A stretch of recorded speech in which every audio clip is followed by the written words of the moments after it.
ഒരു കൊതുകിനെ പോലും വേദനിപ്പിക്കാത്ത നേതാക്കളാണ് നമ്മളെ മുൻഗാമികൾ. റിഫായി ശൈഖ് റളിയല്ലാഹുവിന്റെ കൈ ഇങ്ങനെ നീട്ടിപ്പിടിച്ച കണ്ടപ്പോൾ ശിഷ്യൻ വിചാരിച്ചു ചാൻസ് ആണല്ലോ, ഉസ്താദിന്റെ കൈ ബർക്കത്തിന് വേണ്ടി ചുംബിക്കാം.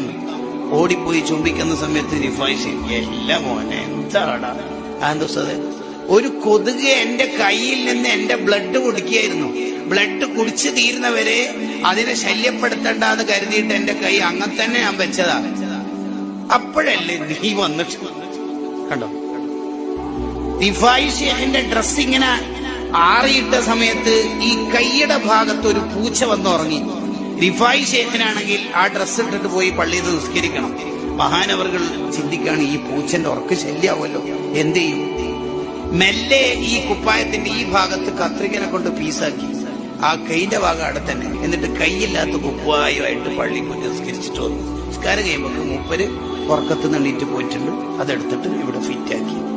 കണ്ടോ, ജാടയില്ലല്ലോ, അഹങ്കാരമില്ലല്ലോ, ഒന്നുമില്ലല്ലോ.